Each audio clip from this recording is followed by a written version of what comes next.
तुमचा IQ असतो, EQ असतो, आणि जेव्हा तुम्ही समाजासाठी करतो तो तुमचा SQ असतो. तर social quotient is always there. Main problem माहिती आहे काय आहे की दे डोंट कम्युनिकेट. संवादच साधत नाही घरी. ज्या पद्धतीने सगळ्या प्रकारच्या तुम्ही ग्रोथ करताय, शारीरिक, मानसिक, आर्थिक, ह्यामध्ये अपयश आलं तरी सुद्धा ते पचवता येणं, एक्झॅक्टली ही मानसिकता म्हणजे खरं यश मी म्हणेल मॅम तुम्हाला. अगदी बरोबर आहे. जब भगवान देता है ना तो छप्पर फाड़ के देता है. बिलकुल. तर कधी ना कधी मिळणार. You have to have patience. हे पोरांनी शिकलंच पाहिजे. तुम्ही जे काही करताय चांगलं वाईट आणि तुमची मेहनत बघतोय तो जमा करतोय मॅम, जमा करतोय. आणि जेव्हा संधी येते तेव्हा तुम्ही किती घेता तेव्हा तो देईल ना. If you can't fly run. Yes, if you can't run walk. Yes. If you can't walk crawl, but keep moving towards your destination. Right.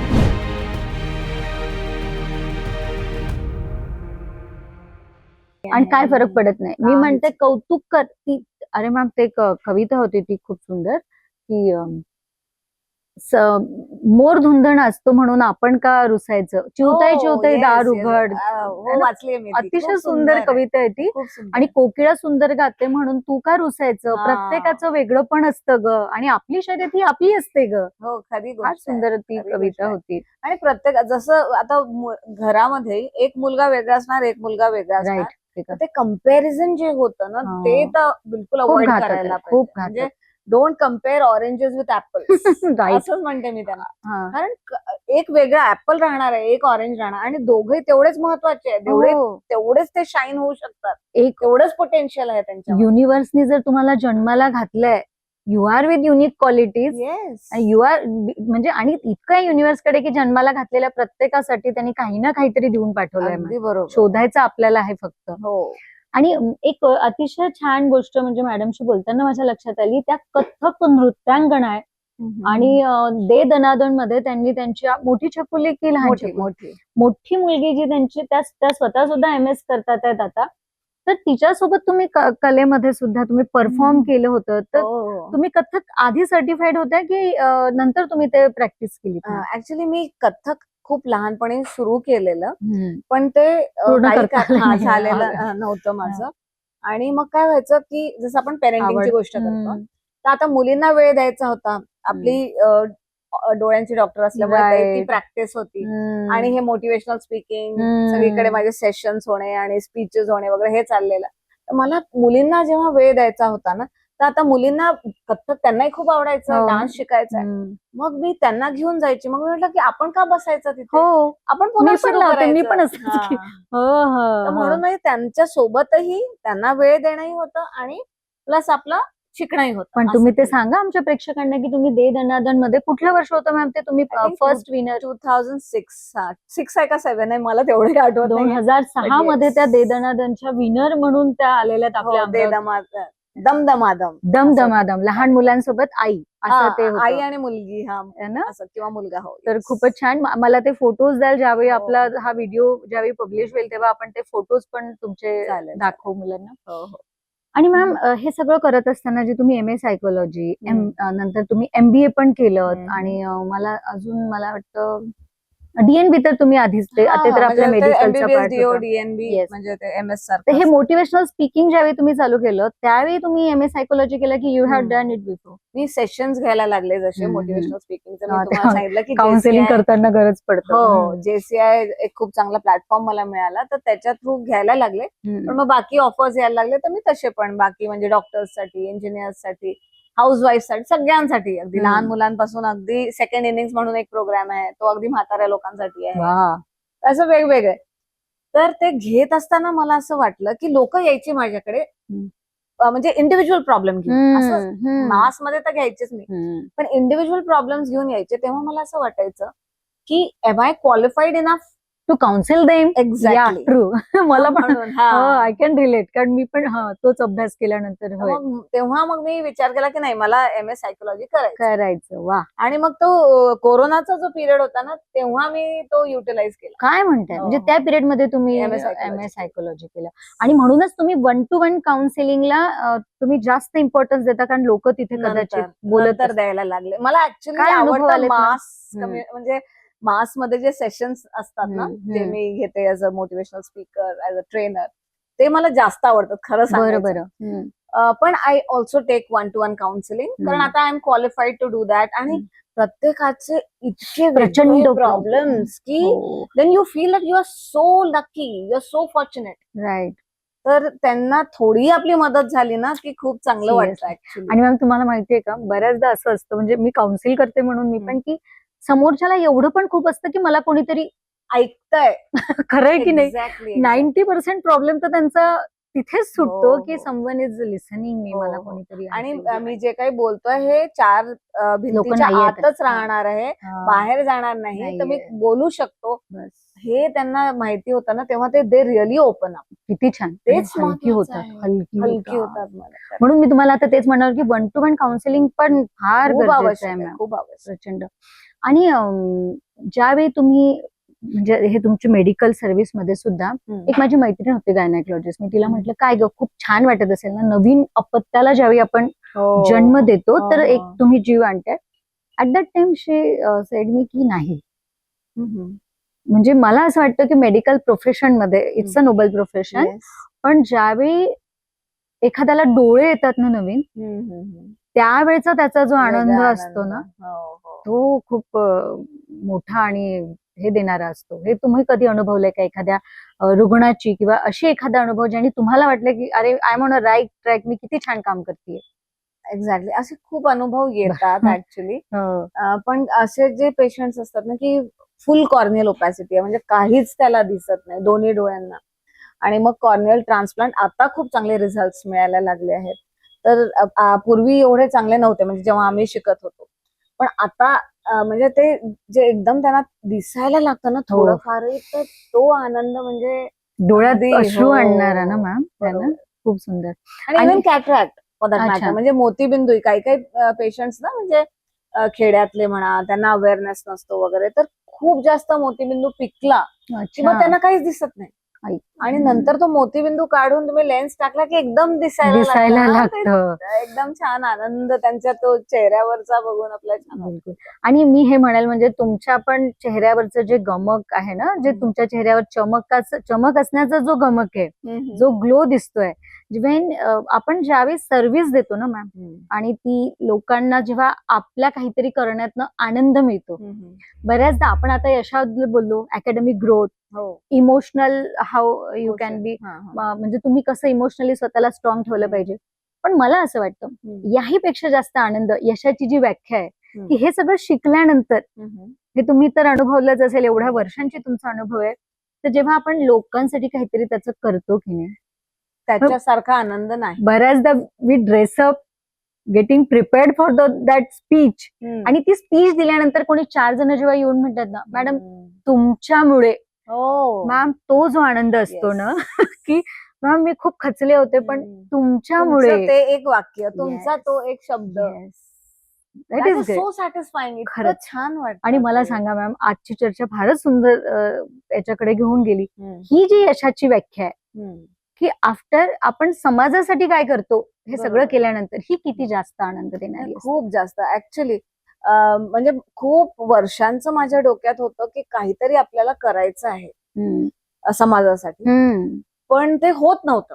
आणि स्पेशली कोरोना काळात ना मी खूप विचार करायचे, आणि ऍज इट इज मी ब्लाइंड असोसिएशनशी माझा कॉन्टॅक्ट आहे, अजून मला असं वाटतं तुम्ही दिव्यांग लोकांसाठी करते. तर ह्या सगळ्या शाळांशी माझा कॉन्टॅक्ट होता, आणि या लोकांशी पण त्यांच्यासाठी काहीतरी करायचं हे डोक्यात होतं. मला तेव्हा मला आठवतं, जेव्हा आपला कोरोनाचा पिरियड होता, तेव्हा मला असं खूप माझ्या डोक्यात होतं की टिश्यू पेपर बनवावे का, त्यांच्याकडून करून घेऊ, आणि मग तो जो पैसा असतो त्यांचं स्टार्ट होईल, पायावर उभे राहतील वगैरे. ते खूप, मग मी रिसर्च केला, मग ती मशीन कुठे मिळते, दिल्लीला माझे फ्रेंड्स आहेत तिथे, त्यांना सांगितलं की ही मशीन आणायची आपल्याला, असं कसं आणता येईल वगैरे, ते सगळं केलं. पण माझ्या लक्षात आलं की I am not good at marketing. Marketing केल्याशिवाय एक्झॅक्टली डॉक्टर येस तर मार्केटिंग केल्याशिवाय ते विकल्या जाणार नाही. मग विकल्या नाही गेले तर मग पैसेच येणार नाही, मग त्यांना काय देणार. मग असं करता करताना मग आता 2 वर्षापूर्वी मी झरा नावाची ऑर्गनायझेशन सुरू केली आहे. तर इतकं सॅटिस्फाईंग आहे मॅडम ते, तो अनुभव. आता याच्यामध्ये आम्ही काय करतो आहे की we work for the specially abled. याच्यामध्ये सगळेच आले, म्हणजे ब्लाइंड असो की डेफ अँड डम आहे किंवा कोणाला पाय नाही आहे, हात नाही, जे काही. तर त्यांच्या एज्युकेशनसाठी आणि त्यांना पायावर उभं राहण्यासाठी थोडीफार जी काही मदत आम्ही करू शकतो ती आम्ही करतो. आणि this is a female based organisation. म्हणजे त्याचा हेच म्हणजे उद्देश असा आहे, empower yourself and empower others. किती छान. पण हे सगळं करताना जी मॅम हा जो शब्द मिसिंग आहे ना मॅम आजकाल, जे आपण म्हणतो की प्रचंड, म्हणजे हेच येणं खूप आवश्यक आहे, ज्याला आपण एम्पॅथी म्हणतो. की मी नेहमी म्हणते की दुसऱ्याचं दुःख बघून जर तुमच्या डोळ्यामध्ये अश्रूच येत नसतील ना, तर मग मानवी जीवन घेण्याचा काय फायदा. काहीच फायदा नाही. ती संवेदनशीलता कुठेतरी हरवली आहे. आणि क्रुएलिटीने ते इतकं भरून टाकलेलं आहे ना मॅम, की आजकाल लोक दुसऱ्याचा जीव संपवणं हे सोपं वाटतं त्यांना. मॅम सोपं म्हणजे people are doing this strategically, they are making the plans for it, की आपण हे कसं आणायचं घडवून. आणि it is horrible. Yes yes, खूपच सरप्राइझिंग. तर नाही, ह्या सगळ्यातून आपल्याला हा आपल्या जीवनाचा प्रवास, यश म्हणजे फक्त एवढंच नाही तर ते समृद्धीकडे जाणं आहे. मॅडम आपला वेळ जरी संपला असेल ना, पण मी एक रॅपिड फायर म्हणून छोटासा सेशन घेत असते. तो थोडा सरप्राइझिंग असतो. तर त्याच्यामध्ये तुम्हाला छोटे छोटे वन लाइनरच प्रश्न असतील. जसं की तुम्ही तर सगळंच करते. अरे अजून एक, तुम्ही लेखिका म्हणून एक पुस्तक लिहिलंय मॅम, सुटू मला काहीच द्यायचं नाहीये. आणि ते मेडिकोज साठी पण होतं. म्हणजे तुम्ही आपल्या मेडिकोजला पण नाही विसरलेले. तर जेव्हा सगळे सांगत होते की आम्ही खूप काय केलंय म्हणजे त्या वयामध्ये, बरोबर, पण जे मेडिकोज असतात तर मी असं नाही म्हणत की फक्त 11th-12th. मग मला तर माझं हायस्कुलिंग पासून आठवतं की अभ्यास एक अभ्यास. ऍक्च्युली आपला पण तो इंटरेस्ट ऑफ फील्ड होताच. आणि आपल्याला, मला असं कधी वाटलं नाही की माझं आयुष्य बाबा त्या पुस्तकात गेलं. मला आवडायची पुस्तकं. म्हणजे मला ते आवडायचं, अभ्यास करणे पण आवडायचंच मला. येस. आणि मग मला तेवढंच नव्हतं की त्या पिरियडमध्ये आपण इतर पण पुस्तकं वाचायचो मॅम, म्हणून ती डेव्हलपमेंट असते. बरोबर. नाही तर ते तसं आपण बुकिश नव्हतो, वेगळी वेगळी पुस्तकं पण. पण तुम्ही एक खूप सुंदर पुस्तक लिहिलंय. त्या पुस्तकाबद्दल मी फक्त नाव वाचलं. तर ती कल्पना कुठून मनात आली? त्या पुस्तकाचं तुमचं नाव काय आहे, जेणेकरून आमच्या प्रेक्षकांनी ती पुस्तक विकत घ्यावं, मेडिकोजनी तर किमान ते घ्यावं. मी तर मॅडमला म्हटलंच आहे की मला ते पुस्तक हवं तर मी ते विकत पण घेईल मॅडम तुमच्याकडून. तर त्या पुस्तकामध्ये तुम्ही काय नमूद केलंय आमच्या मेडिकोजसाठी? ऍक्च्युली काय की जसं मी इकडे वळले, म्हणजे डॉक्टर झाल्यानंतर मी हे सुरू केलं ना, मोटिवेशनल स्पीकिंग. पण हे जसं तुम्ही म्हणाले ना, लहानपणीपासून रुजत जातं. एक्झॅक्टली. तर ते केजी पासूनच म्हणजे मला ऑपॉर्च्युनिटी मिळाली आणि मला ग्रुप पण तसं केल्या गेलं. तर केजी पासून एलोक्युशन कॉम्पिटिशन्स, नंतर स्टोरी टेलिंग, हे ते सगळ्या याच्यात मला चान्स मिळाला. आणि मी आणि संधीचा आपण तो हे पण करून घेतला. आणि म्हणजे इट जस्ट हॅपन्ड असं म्हणायला पाहिजे. तर मग ते असं होत गेलं. मग मी जेव्हा मोटिवेशनल स्पीकिंग कडे वळले तेव्हा माझ्या लक्षात आलं, आणि ट्रेनिंग घ्यायला लागले लोकांसाठी, की मेडिकोज म्हणजे आम्ही जेव्हा शिकतो, आपण जेव्हा शिकतो तेव्हा काय होतं की आपण नुसतं सब्जेक्ट शिकतो. म्हणजे अनाटॉमी शिकलो, फिजिओलॉजी शिकलो, मेडिसिन शिकलो, सर्जरी शिकलो, ऑफ्थॅल्म शिकलो, जे काही. पण नंतरच्या जीवनामध्ये, म्हणजे एकदा तुम्ही झालेत डॉक्टर आणि आता तुमची प्रॅक्टिस सुरू करायची आहे किंवा करतो आहे आपण, पण आपल्याला इतके सारे लॅक्युने आपल्याला कळतात की बाबा हे आपण शिकलोच नाही. डॉक्टर पेशंटची रिलेशनशिप फॉर एक्झाम्पल, टीम मध्ये काम करणं, म्हणजे आपला स्टाफ आहे, दुसरे डॉक्टर्स आहे, मॅनेजमेंट आहे, सगळ्यांसोबत टीम म्हणून काम करायला लागतं तुम्हाला. नंतर तुम्हाला तुमचं हॉस्पिटल नंबर 1 ला न्यायचं आहे, तर सक्सेसची तुमची डेफिनेशन कशी बनवायची, तुम्ही कसं जायचं, पैसा कसा सांभाळायचा, फायनान्सचं मॅनेजमेंट, हे सगळं माझ्या लक्षात आलं की हे तर आम्ही काही शिकलोच नाही. म्हणून मग मी ते पुस्तक लिहिलं. आणि आता मी सेशन्स पण घेते आणि वर्कशॉप्स पण घेते, specially for doctors and staff. बिलकुल. म्हणजे तुम्ही डॉक्टर्स लोकांसाठी पण काम करताय, त्यांच्यात काय गरजेचं आहे ते बघून तुम्ही डिसेबल लोकांसाठी काम करताय, त्यांना कसं पायावर उभं करता येईल त्यांच्यासाठी. इव्हन मॅम डिसेबल लोकांमध्ये मी एक पाहिलं की युनिव्हर्स एवढं पण नाही, युनिव्हर्स त्यांना काहीतरी एक्स्ट्रा देऊन पाठवतो बरं का. आय हॅव सीन दॅट की बऱ्याचदा ब्लाइंड लोकांची ना आवाज खूप सुंदर असतात, गाणं खूप सुंदर म्हणतात, म्हणजे त्यातले बरेचसे लोक ऑर्केस्ट्रामध्ये वगैरे गाणं गातात आणि आवाजावरून त्यांना बऱ्याच गोष्टींचं ते फास्ट नॉलेज होतं. म्हणजे बाकीचे त्यांचे सेन्सेस खूप डेव्हलप असतात.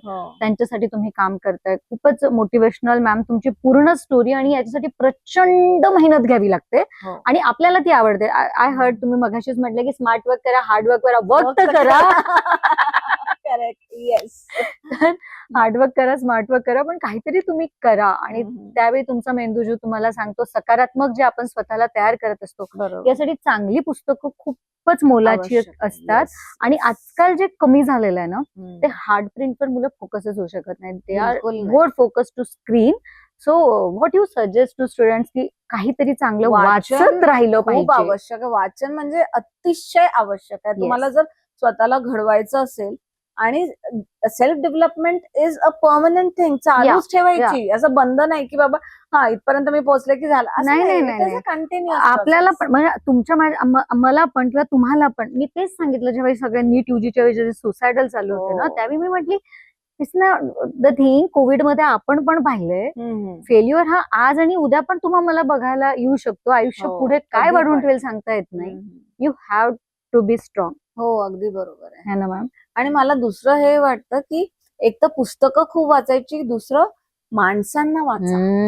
इतकं काही शिकायला मिळतं. तुमची आजी आजोबा, आई वडील, टीचर्स, फ्रेंड्स, कोणी पण. खरंय. ज्यावेळी मी तुम्हाला म्हणते मी फेमिनिस्ट आहे, त्यावेळी मी बघते अरे माझ्या आजीला 7 मुलं झालीत किंवा 6 मुलं झालीत, म्हणजे तिची 12 वर्ष किमान मातृत्व सांभाळण्यातच त्यांची गेलीत. Then you will realise what you are getting now. खूप फरक झालेला आहे. आणि शिकत राहायचं, प्रत्येकाकडनं काही ना काही शिकत राहायचं. प्रत्येकामध्ये काही ना काही चांगलं असतं. म्हणजे आज मला खूप काही शिकायला मिळालं तुमच्यामुळे. नाही हो मॅम, मला बरंच काही, म्हणजे मी तर मला तर हे गप्पा विथ प्रीतीचा जो सेशन आहे ना, मी नेहमी म्हणते की प्रेक्षकांपेक्षा मलाच कळायला लागलेलं आहे. म्हणजे आता मी तिथेच येणार होते की यशाकडून समृद्धीकडे जाण्याचा, म्हणजे आपलं आयुष्य कसं समृद्ध करता येईल आणि स्वतः सोबतच इतरांच्या आयुष्यामध्ये कसा प्रकाश टाकता येईल, यासाठी तुम्ही जे कार्य करता आहात याला खूप साऱ्या शुभेच्छा. थँक्यू. आणि याला खूप सारं बळ मिळावं, तुमच्या परमेश्वराकडून बळ मिळावं, निसर्गाकडून बळ मिळावं, आणि हे तुमचं कार्य अविरत चालत राहावं आणि तुम्हाला मोठ्या शिखराकडे घेऊन जावं, ही तर मी कामना करणारच आहे. पण त्यासोबतच मी रॅपिड फायर मधून तुम्हाला सोडणार नाही. तुम्हाला 1 लायनर ते आपलं असतं रॅपिड फायर. तर ही उत्तरं तुम्हाला द्यायची आहेत मॅम. छान छोटी छोटी प्रश्न आहेत. ओके. एका शब्दात तुम्ही स्वतःबद्दल काय सांगणार? तुम्ही काय आहात? I am a powerful soul. Good. काय तुम्हाला जास्त आवडेल? पुस्तक वाचायला की प्रवास करायला? आता तुम्ही फसलेत. खरंच फसले. म्हणजे मला वाटतं प्रवास करायला जास्त आवडेल. प्रवास करायला जास्त, कारण तुम्ही आताच म्हटले की पुस्तकं वाचण्यापेक्षा पण तुम्ही लोकांना वाचा. तिथेच मी कळली होती की आता तुम्ही कुठे तुमचा इंटरेस्ट जाणार आहे. Ma'am, stage or clinic? Oh my God. चला. दोन्ही नाही म्हणता येणार. म्हणायचं एकच आहे. सुरुवातीला क्लिनिक, हॉस्पिटल, पण आता स्टेज. आता स्टेज ना, तो बदलला तो तुमचा प्रवास. समुद्र की पाऊस? सगळे प्रश्न म्हणजे तुमचे अगदी जोरदार होते. हो ना. म्हणजे चॉईस करणं कठीण आहे. समुद्र की पाऊस? पाऊस. ओके. कारण तो सगळीकडे पडतो, सगळ्यांना आनंद देतो. पण समुद्र नसेल तर पाऊस कसा येईल? तो पण एक प्रश्न आहे. तो जिओग्राफिकल क्वेश्चन झाला तो. बरं, आयुष्यातली सर्वात मोठी ताकद काय आहे? सर्वात मोठी, की दिस इज माय पॉवर. माझ्यासाठी Gajanan Maharaj. Okay. Sant Gajanan Maharaj. Powerful. Surrender. And he will look after. Yes, he looks after everything. Okay. आणि असे अनुभव आहेत मला. काय म्हणतो? अगदी चमत्कारिक अनुभव. हो ना. माझा खूप विश्वास आहे आणि छान होत जातं. म्हणजे खूप मोठं नशीब आहे माझं. ओके. की म्हणजे गजानन महाराज अगदी वेळोवेळी येतात. तुमच्यासाठी हो. बिलकुल. एक अशी सवय जी तुम्हाला वाटतं की प्रत्येकात असायलाच हवी. Sincerity, consistency You told it बिलकुल before. पाहिजे. तुमचा असा एखादा आवडता प्रेरणादायी quote, because you are a motivational speaker and everyone is listening you. Okay. तर सर मार्टिन लुथरचा जो किंग मार्टिन लुथरचा जे प्रोवर्ब आहे की if you can't fly run, yes. If you can't run walk, yes. If you can't walk crawl, but keep moving towards your destination. Right. आणि कधी तुम्हाला ते स्केटिंगचे हे मिळून जातील ना चाकं, काय सांगता येत. ते सांगता येत नाही. बरोबर ना मॅम? येस. मॅम, तुम्हाला जर पुन्हा 18 वर्षाच्या तुम्ही झाल्यात, अनुराधा मॅडम आता 18 वर्षाच्या झाल्यात, तर त्या वयात न केलेली कुठली गोष्ट तुम्ही करणार? आणि तो मेसेज मी टीनेजर्सला आता पण देईल. म्हणूनच ते आणि प्रश्नच तसे हो, आहेत ते. अगदी बरोबर आहे. तुम्ही छान प्रश्न निवडले. तर मी 18 वर्षाची असताना जे मी मिस केलं, आता मला जे जाणवते की what I should have done, एक तर एन्जॉय लाईफ कम्प्लिटली, Yes. मस्त बिलकुल मस्त. बिनधास्त. पण स्पिरिच्युअलिटी तेव्हापासून सुरू करा, अगदी त्याच्याही आधीपासून. अध्यात्म खूप तुम्हाला बळ मिळेल. मेंटल स्ट्रेंथ जी आता खूप कमी पडते आहे लोकांना. तर that is what I feel की I should have started there then. बापरे, खरे खरे. आणि अजून एक प्रश्न, आता पुढील 10 वर्षामध्ये तुमचे काय प्लॅन्स आहे? आणि आम्ही शुभेच्छा करतो, आमचे प्रेक्षक शुभेच्छा देतात आहे, आणि तुम्हाला परमेश्वराने त्याच्यासाठी पूर्ण बळ द्यावं. पुढील 10 वर्षामध्ये तुम्हाला कुठली स्वप्न तुमची पूर्ण करायची आहे की डॉक्टर अनुराधा तोटे या तुम्हाला कुठे बघायचे? ओके. तर सगळ्यात पहिले म्हणजे as a motivational speaker, as a trainer, मला खूप मोठं नाव कमवायचं आहे. तिथं एक गोष्ट झाली, पण लोकांना त्याच्यापासून खूप फायदा झाला पाहिजे. There should be at least one positive change in every participant of my, अशी माझी इच्छा आहे. आणि दुसरं म्हणजे झरा जे मी ऑर्गनायझेशन सुरू केलं आहे, तर ते खूप म्हणजे झरा आपल्याला माहितीये मराठीचा झरा आहे बरं तो. तर झरा म्हणजे स्ट्रीम ना, तर it is a stream of kindness and compassion. तर ती वाढत जावो आणि अनेक स्पेशली एबल्ड लोकांना त्याचा फायदा होईल. वा. आणि झरा म्हणजे तो एक स्वच्छ निर्मळ प्रवाह असतो मॅम, ज्याच्यामध्ये कचरा काहीच राहत नाही, कारण तो स्वच्छ प्रवाह असतो. खूपच सुंदर संकल्पना आहे. मी माझ्यासाठी पण तुम्हाला घेतल्याशिवाय सोडणार नाही. You are a very ideal mother. तुम्ही खूप चांगल्या आई पण आहात. माझ्या मुली सांगू शकतील, I don't know. I will meet them. पण तेच मी म्हणेल की मला तुम्ही आई म्हणून असं, किंवा मग त्या माझ्या प्रेक्षक माता पण जे ऐकत आहेत त्या, तुम्हाला काय वाटतं की मातृत्वामध्ये काय महत्वाची गोष्ट आहे जी आपण आपल्या मुलांना दिलीच पाहिजे? नंबर 1, खूप त्यांना शिकवू नका, सांगू नका. Don't preach, do it yourself. Imitation नीच मुलं शिकतात. जे तुम्ही कराल ना तेच. मी तुम्हाला एक एक्झाम्पल देते. मी जसं मोटिवेशनल स्पीकिंग कडे वळले, तर मी सेशन्स करायचे, तेव्हा पॉवर पॉइंटचं खूप होतं, तर मी पॉवर पॉइंट वगैरे बनवायचे. तर मी एका भाषणासाठी चालले होते आणि मी एकदा म्हटलं चला थोडे पॉइंट्स बघून घेऊया, म्हणून सगळे माझ्या लॅपटॉपमध्ये मी बघत होते माझे सेशन्स. तर मला तिथे दिसलं अप यू गो नावाचं एक पॉवर पॉइंट प्रेझेंटेशन होतं. मी म्हटलं असं तर मी कधी केलंच नाहीये. आणि मग बघते तर माझ्या मुलीने ते केलेलं होतं, आणि ती खूप लहान होती तेव्हा, म्हणजे 4थीत वगैरे.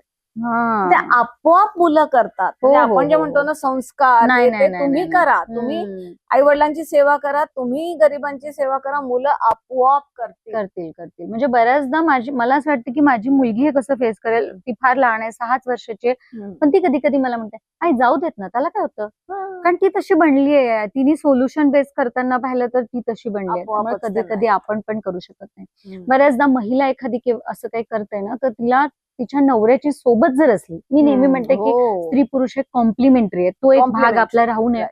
तर हे करत असताना नवऱ्याची सोबत लागते. पण दुर्दैवाने बऱ्याचदा असं होतं, we are very lucky in that case, की आपले नवरे तेवढे आपल्याला मदत करतात. पण बऱ्याचदा स्त्रियांना हे सगळं अपोज वगैरे सहन करून पण ते करत असतात. तर त्यांना तुम्ही काय सांगाल अशा कुटुंबाला किंवा अशा कपल्सला की how should they compliment each other? हा, एक तर कॉम्प्लिमेंट करायलाच पाहिजे, म्हणजे त्या नवऱ्याने तेवढं आता समजदार व्हायला हवं. व्हायला हवं. पण आता sometimes it is too late. Hmm. आता ते वळत नाही, म्हणजे ते रिजिड झालेले असतात. खूप खूप. आणि महिलांनी एवढं एक करावं की डोंट स्टॉप. हम्म. अगदी करायचंच आहे आणि पुढे जायचंच आहे हे ठरवून, ज्या काही परिस्थिती आहेत आपल्या समोर त्याला तोंड देऊन पुढे जायचंच आहे असं जायचंच आहे. ठरवून करत राहायचं. दुसरी जबाबदारी म्हणजे तुमच्या मुलांना तुम्ही असं नका बनवू. हम्म. म्हणजे तुम्ही जे फेस केलंय. जे फेस केलंय, म्हणजे your specially boys should learn to respect their woman. Yeah. तर ते तेव्हापासून जर सुरू झालं ना तर पुढे हा प्रॉब्लेम येणार. बिलकुल बिलकुल. Fortunately I have a very loving husband and मला खूप सपोर्ट मिळाला आहे. आणि माझी आई म्हणजे she was my biggest support. Biggest strength. आणि मुली पण मुली पण असतात. तर थँक्यू सो मच मॅम की अशा पद्धतीने यश मिळवत मिळवत मनुष्याने समृद्ध आयुष्य कसं जगावं याचा एक धैर्यपूर्ण प्रवास आपण पाहिलेला आहे मॅडमचा. तर मला बरंच काही आजच्या सेशन मधून शिकायला मिळालं. असंच आपण पुढल्या शनिवारी परत भेटूया गप्पा विथ प्रीती या सेशन मध्ये. आणि अनुराधा मॅम तुमचं पुन्हा एकदा खूप खूप धन्यवाद. तुम्ही आमच्या सोबत आल्यात, सिटी न्यूजच्या चॅनलवर आल्यात आणि आम्हा सगळ्यांना गाईड केलं. मी परत एकदा म्हणेल हा व्हिडिओ शेअर करा आणि आमच्या फेसबुक चॅनलला सिटी न्यूज अमरावतीला सुद्धा तुम्ही फॉलो करा. Thank you so much. थँक्यू.